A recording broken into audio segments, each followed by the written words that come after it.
Yo, what's going on, guys? Jade here with another tutorial video, and today we're gonna go over wake up attacks and how to deal with different wake up options from your opponent. Now, as we know in MK11, there's a lot of wake up options and ways for your opponent to mix up your pressure on knockdown. Some may even say that it's better to just not even knock your opponent down. Sometimes it's better to do a restand, because whenever you're on offense and you're looking to get pressure on their knockdown, you almost seem at disadvantage, right? Because they have so many different options whenever they get off the ground that it's almost not even worth it. Like, you might as well just reset neutral. So we're gonna go over ways to deal with people's wake up options. Now, remember that this is 100% most of the time read based, but if you keep this theory in mind, then it will definitely make things a lot easier for you if you want to play things on the safe side. So I'm going to put this character at default range, and this is technically this is where you want to be on their wake up every single time. So, like, for example, if I knock her down, she decides to roll forward, then I can do something about it, right? Let's do get up mode.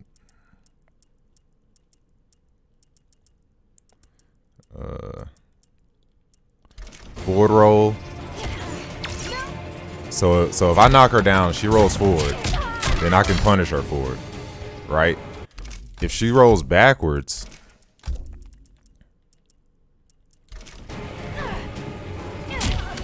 well, that's fine with me, right? Because I'm not getting hit for her waking up. So if she wants to spend a bar just to reset neutral, then that's favorable for me. But one thing I see a lot of people do is they try and read wake ups, which works sometimes, but like it leaves people wide open. So, like, let's say I have her in the corner. Put her. All right, so she's in the corner right now, right? And I knock her down and I go for pressure. She does one forward roll, right?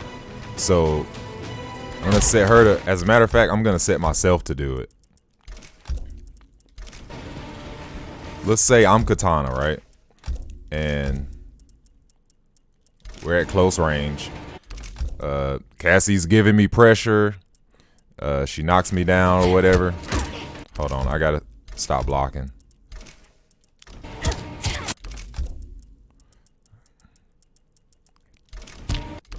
All right, so she's pressuring me,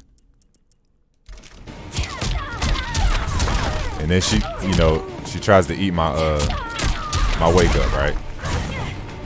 Well, if I read that she's gonna pressure on wake up, like commit to the wake up or whatever, I could just roll forward and punish. So, like, this is what happens with a lot of people, right? They try and pressure on people's wake up. They try and commit to the pressure, and they get blown up for it. So if you're one of those people that like to, I guess, meaty people with buttons, the best thing to do is when you knock somebody down, you want to use an attack that has very little recovery to it. And I'm going to give you an example. So if I knock her down, I do forward 4 for the meaty, right? So by the time I do forward 4, she rolls forward and I'm good. As a matter of fact, I probably can punish her for that, right? Yeah, like if I meaty her with forward 4 and she rolls, like, I'm good. Like, I can still check her on her roll. Another example, if I do forward 3, right? Then I'm good. Like, I don't have to worry about getting blown up for doing this. Trying to do like something with a lot of recovery, and then whenever she rolls and she punishes me, I'm eating a whole combo. Like, I'm eating 30-40% depending on if she has fatal blow, if she has a crushing blow. As a matter of fact, with this character, let's just say I commit to the whole thing, right?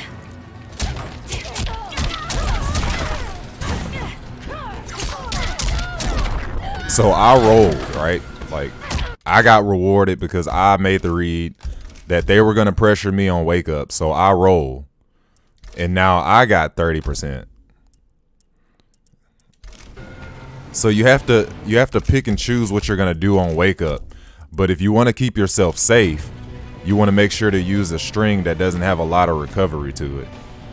Otherwise, you're gonna get blown up whenever they do wake up roll. And if they do wake up attacks, that's why I say that. Let's go back to the scenario in which I was talking about. If they do like wake up 1 or wake up 2 or 3,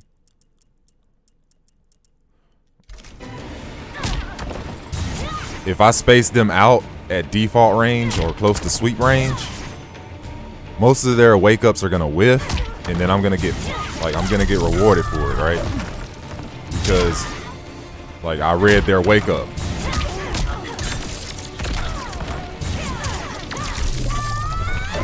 So like that's gonna make them not want to use up 2 or up 3. That'll take that completely off the table. Even her, like, let's go to her up 3. Yeah, see, like that whiffs too. So if you stay in this range of a lot of characters, like they're not gonna be able to, you know, just wake up freely, right?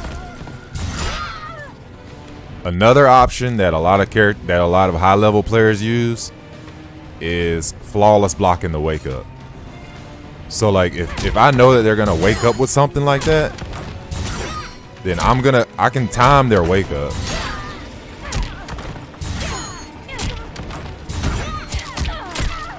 And for most characters, when you flawless block their wake up, it's a full combo punish, jab punish. So let's say I trip her.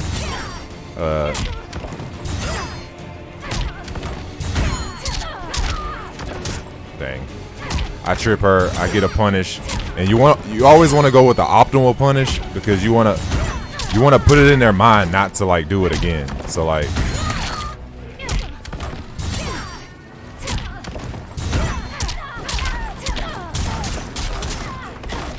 I dropped it.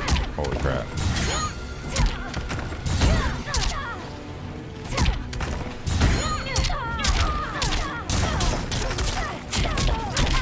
See what I'm saying? Like, hit them with an optimal punish. Make them feel like, damn, I should not have woken up there. And now I'm eating this full combo, taking ridiculous damage. Because then that puts a mind game in their mind, like, oh shit, I can't wake up against this guy. So then ultimately you take the wake up completely off the table, and then you can do whatever you want. Now another thing about wake ups is meters regenerate in this game. So what you want to do is you want to pay attention to their meter. Anytime they use defensive meter, you want to pay attention, because that's going to affect what they can do on wake up. Now when you hit somebody out of when you hit somebody and they break away out of a combo, then that means two things. Number one, they cannot use a forward roll or back roll. Number two, if they wake up, chances are they're going to wake up jump, they're going to wake up poke, or they're just going to wake up full string, right? So what you want to do is you want to establish, what do you think is the best risk here? What do you think you want to do to minimize that risk? So in that case, if you know they're gonna wake up like poke or something like that, right? Let's record custom get up, and then normally we go to reversal whenever we do this, right? Like if y'all have seen my tutorials in the past, we go to reversal, but this is a get up, right? So we're gonna go to on, and then we're gonna go to custom get up. So when they get up, they're just gonna do down one. They check you with down one, right? So you want to time whatever attack that you're gonna use. You want to learn how to time that attack to where their down one's not gonna hit you. Like you're gonna hit them out of the down one. Because if you do something wrong, like let's say you try and meaty them with something, right? And you're off timing, this is what's gonna happen. See, I tried to do 4-3 on their wake up, and they did down one, stuffed me out of it. So whatever I tried to do on wake up just now, that's not the answer. I need to find something else. And 4-4 seems to work. So if as long as I time my meaty properly, and for those who aren't familiar with the word meaty basically means something that you use on their wake up to where you stuff any attack that they try to do. For example, when they try and do down one, if I use forward 4, that's gonna stop them from doing whatever they want to do. So that's technically called a meaty. Now let's look at another wake up option, which is the delayed wake up.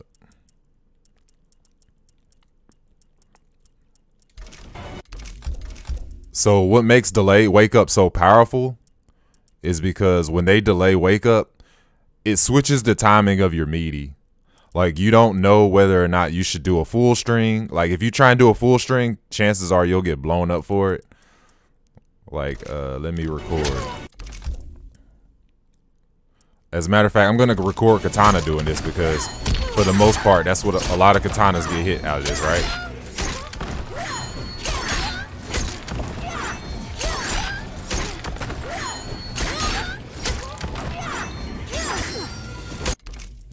Let's do another string because that one's actually meatying the shit out of me. So let's try this string. All right, so let's say knock me down with that, right? When I delay wake up and I see that you're using a string that I can interrupt, then I just wake up and I, you know, interrupt the string. That's what a lot of top players use as well. Like, even players like Ninja Killer use that type of stuff. Like, and people will be like, yo, this dude just woke up buttons. And I'm like, yeah, he did, because you used the wrong string on meaty. Like, that string has a ton of like recovery space that allows you to like blow it up. So whenever you're meeting somebody with a string, you want to be careful, because like I said, when they delay wake up, they can negate half of your string and possibly punish you for it. Now, let's look at wake up buttons in general, right? So if somebody wakes up with a full string, which is what a lot of people do, a lot of Liu Kangs use like 1 2 3 when they wake up. Terminator might use 1 2 1 when they wake up. Just different things. So what you want to keep in mind, like let's put let's do Cassie, for example, right? That's what they use when they wake up, right? They just do that. So let's say I knock her down, right? And she just wakes up with 1 1 1. Well, if I'm fighting the Cassie player and I know that's what they like to do, this is what I usually do. We're gonna center that. We're gonna go to we're gonna let her hit me with this, and then I'm just gonna trip her. So I back up to the range where I know she's gonna be. And now I don't have to deal with that, right? Because if they whiff that string, that's a full combo punch. That goes back to being in default range, because when they wake up with that string, you can like kind of see it coming, right? So that's what I would do to cover that option as well. When people like to wake up buttons, wake up whatever, you kind of want to be mindful of what they usually do, because everybody has different tendencies. Everybody does different things on wake up. And another thing, if you realize that people aren't doing anything on wake up, like they just don't do anything at all they do is block, and I'm one of those people, because I like to rely on my defense to get me games sometimes. But if people never wake up, they never wake up, jump, whatever, they just you know, hold whatever pressure's coming, then you got to get used to that. Like, you just go straight into your pressure. You might throw them on wake up, whatever the case may be. But anyways, that's gonna be it for this video, guys. If y'all have any questions, please let me know. If there's anything that I didn't cover, let me know. And y'all make sure y'all like, subscribe, and I'll see y'all on the next video.